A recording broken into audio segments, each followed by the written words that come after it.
is in the public domain. Section 5. Captain Veneno's Proposal of Marriage by Pedro Antonio de Alarcon. "Great heavens, what a woman!" cried the captain, and stamped with fury. "Not without reason have I been trembling and in fear of her from the first time I saw her. It must have been a warning of fate that I stopped playing écarté with her. It was also a bad omen that I passed so many sleepless nights. Was there ever mortal in a worse perplexity than I am? How can I leave her alone without a protector, loving her as I do, more than my own life? And on the other hand, how can I marry her after all my declaimings against marriage?" Then, turning to Augustus, "What would they say of me in the club? What would people say of me if they met me in the street with a woman on my arm, or if they found me at home just about to feed a child in swaddling clothes? I, to have children, to worry about them, to live in eternal fear that they might fall sick or die? Augustus, believe me, as true as there is a God above us, I am absolutely unfit for it. I should behave in such a way that after a short while you would call upon heaven either to be divorced or to become a widow. Listen to my advice. Do not marry me, even if I ask you." "What a strange creature you are," said the young woman, without allowing herself to be at all discomposed, and sitting very erect in her chair. "Or that you are only telling to yourself? From what do you conclude that I wish to be married to you, that I would accept your offer, and that I should not prefer living by myself, even if I had to work day and night, as so many girls do who are orphans?"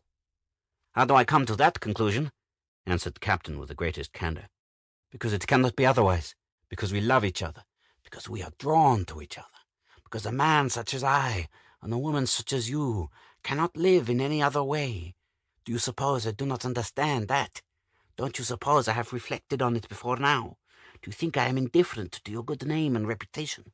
I have spoken plainly in order to speak, in order to fly from my own conviction, in order to examine whether I can escape from this terrible dilemma which is robbing me of my sleep, and whether I can possibly find an expedient so that I need not marry you, to which I shall finally be compelled, if you stand by your resolve to make your way alone." "Alone? Alone?" repeated Augustus roguishly. "And why not with a worthier companion, who tells you that I shall not some day meet a man whom I like, and who is not afraid to marry me?" "Augustus, let us skip that," growled the captain, his face turning scarlet. "And why should we not talk about it?" "Let us pass over that, and let me say at the same time that I will murder the man who dares to ask for your hand. But it is madness on my part to be angry without any reason. I am not so dull as not to see how we two stand. Shall I tell you? We love each other. Do not tell me I am mistaken. That would be lying. And here is the proof. If you did not love me, I too should not love you. Let us try to meet one another halfway.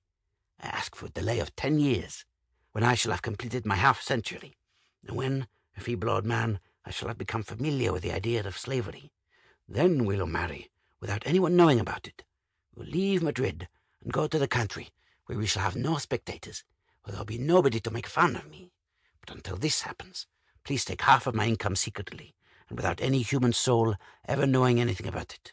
You continue to live here, and I remain in my house. We will see each other, but only in the presence of witnesses, for instance in society. We will write to each other every day, so as not to endanger your good name. I will never pass through this street, and on Memorial Day only we will go to the cemetery together with Rosa." Augustus could not but smile at the last proposal of the good captain, and her smile was not mocking, but contented and happy, as if some cherished hope had dawned in her heart, as if it were the first ray of the sun of happiness which was about to rise in her heaven.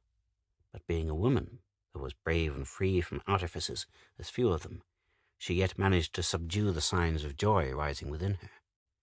She acted as if she cherished not the slightest hope, and said with a distant coolness which is usually the special and genuine sign of chaste reserve, "You make yourself ridiculous with your peculiar conditions. You stipulate for the gift of an engagement ring, for which nobody has yet asked you. I know still another way out, for a compromise, but that is really the last one. Do you fully understand, my young lady from Aragon? It is the last way out, which a man also from Aragon begs leave to explain to you." She turned her head and looked straight into his eyes, with an expression indescribably earnest, captivating, quiet, and full of expectation. The captain had never seen her features so beautiful and expressive. At that moment she looked to him like a queen. Augustus, said, or rather stammered, this brave soldier, who had been under fire 100 times, and who had made such a deep impression on the young girl, through his charging under a rain of bullets like a lion. I have the honor to ask for your hand on one certain, essential, unchangeable condition. Tomorrow morning, today, as soon as the papers are in order, as quickly as possible, I can live without you no longer. The glances of the young girl became milder, and she rewarded him for his decided heroism with a tender and bewitching smile. But I repeat that this is on one condition. The bold warrior hastened to repeat, feeling that Augustius's glances made him confused and weak. On what condition?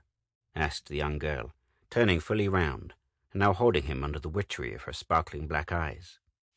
On the condition, he stammered, that in case we have children, we send them to an orphanage. I mean, on this point I will never yield. Well, do you consent? For heaven's sake, say yes. Why should I not consent to it, Captain Veneno? Answered Augustius with a peal of laughter. You shall take them there yourself, or better still, we both of us will take them there, and we will give them up without kissing them, or anything else. Don't you think we shall take them there? Thus spoke Augustius, and looked at the captain with exquisite joy in her eyes.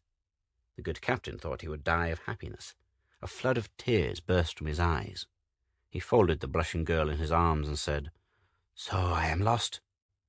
Irretrievably lost, Captain Veneno, answered Augustius. One morning in May, 1852, that is, 4 years after the scene just described, a friend of mine, who told me the story, stopped his horse in front of a mansion on San Francisco Avenue in Madrid.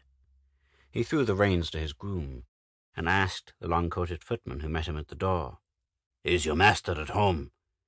If your Honor shall be good enough to walk upstairs, you will find him in the library. His Excellency does not like to have visitors announced. Everybody can go up to him directly. Fortunately, I know the house thoroughly, said the stranger to himself while he mounted the stairs. In the library? Well, well, who would have thought of Captain Veneno ever taking to the sciences? Wandering through the rooms, the visitor met another servant who repeated, The master is in the library. And at last he came to the door of the room in question, opened it quickly, and stood, almost turned to stone for astonishment, before the remarkable group which it offered to his view.